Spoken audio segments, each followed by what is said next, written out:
লিঙ্গ ছোট হলে কি সমস্যা হয় এই বিষয়টি আমার বাস্তব অভিজ্ঞতা দিয়ে বলবো। একদম আমার লাইফে যে কয়েকটা কেস দেখেছি তার ভিত্তিতে বলার চেষ্টা করব খুবই ছোট্ট একটা ভিডিওতে। আমি আছি ক্লিনিক্যাল অ্যান্ড কাউন্সিলিং ও সেক্স থেরাপিস্ট রাজু আকন। লিঙ্গ ছোট হলে কি হয়? অনেক জায়গায় বলবে যে এটা কোনো সমস্যা না, আবার অনেক জায়গায় বলবে যে এটা তো বড় সমস্যা। হ্যাঁ, সমস্যা এবং সমস্যা না দুটো জিনিসই নিয়ে আমি বলবো। লিঙ্গ ছোট হয়েছে, অনেক বেশি অস্থিরতা, অনেক বেশি দুশ্চিন্তা, অনেক বেশি ভয়, অনেক বেশি লজ্জা। আমার ওয়াইফের সাথে তো আমি কথা বলতে পারবো না, সে আমাকে কীভাবে দেখছে। বেশিরভাগ ক্ষেত্রেই কোনো শারীরিক সমস্যা কিন্তু ছোট লিঙ্গের ক্ষেত্রে হয় না। যৌন জীবনে বা যৌন জীবনের বিভিন্ন রকমের সঠিক পদ্ধতি আমরা বলি এবং নিজেদের ভিতরে কমিউনিকেশনটা যদি থাকে তাহলে কিন্তু এটা সমস্যা না। ব্যতিক্রম কিছু থাকে অনেকের ক্ষেত্রে, ছোট এটা হয়, এটা এবং এর মাইক্রো পেনিস বলা হয়। এটা কিন্তু রেয়ার, একদম রেয়ার, এবং কিছু কিছু ক্ষেত্রে এর চিকিৎসা প্রয়োজন হতে পারে। মনস্তাত্ত্বিক কিছু কারণ থাকে, অনেকের ভিতরে নিজের ভিতরে আত্মবিশ্বাসটা কমে যায়, নিজের ভিতরে উদ্বেগটা তৈরি হয়, এবং এটা হলো আসলে মূলত সমস্যা। কিন্তু বেসিক্যালি আপনার সন্তান জন্মদানের ক্ষেত্রে আপনার টেস্টোস্টেরন কম বলে এই আপনার লিঙ্গ ছোট, পেনিস ছোট, সেটা মনে করা, আপনার হয়তোবা আপনি সেক্সুয়ালি খুব বেশি অ্যাক্টিভ হতে পারবেন না, অথবা এটা আপনি কোনো অপরাধ করছেন তার ফল, এই যে চিন্তাগুলো বা দুশ্চিন্তাগুলো যদি করেন সেক্ষেত্রে কিন্তু আসলেই আপনার সেক্সুয়াল জায়গাগুলোতে একটু সমস্যা তৈরি করবে।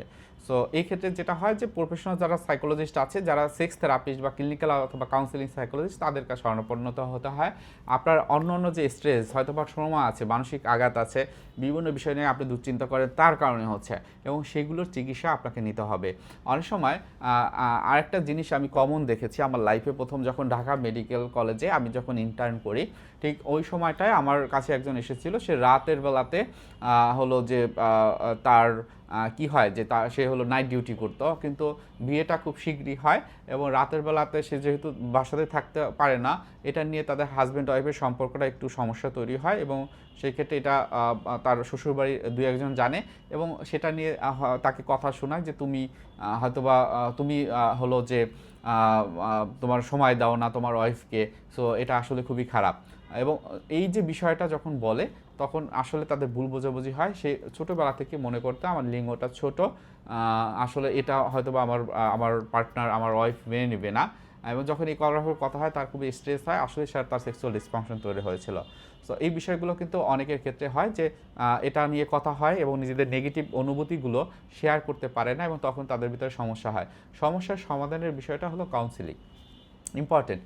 80 থেকে 90% ক্ষেত্রে আপনার সেক্সুয়াল যে প্রবলেমগুলো আপনার নিজেকে বা পারসেপশনাল যে প্রবলেম হয়, আমরা অনেক সময় এটাকে বলি বডি ডিসমরফিক ডিসঅর্ডার, অর্থাৎ নিজের ইমেজকে নিয়ে বিভিন্ন রকম অ্যাংজাইটি বা সমস্যা তৈরি হয় মনের ভিতরে, এবং সেই ক্ষেত্রে কাউন্সিলিংটা দরকার হয়। এবং নিজের প্রতি ইতিবাচক মনোভাব তৈরি করার জন্য কাউন্সিলিংয়ের সাথে সাইকোথেরাপি দরকার হয়। সমস্যা সাইজে নয়, সমস্যা হয় মূলত দৃষ্টিভঙ্গিতে। সো এই জায়গাগুলোতে আপনি আপনার দৃষ্টিভঙ্গি তৈরি করুন নতুনভাবে, নতুনভাবে নিজেকে জানুন, নতুনভাবে কাউন্সিলিং নেওয়ার মাধ্যমে নিজের লাইফটাকে বিল্ড করুন। আজকে ভিডিওটা এখানে রেখে দিচ্ছি। সবাই ভালো থাকবেন, সুস্থ থাকবেন। আসসালামু আলাইকুম।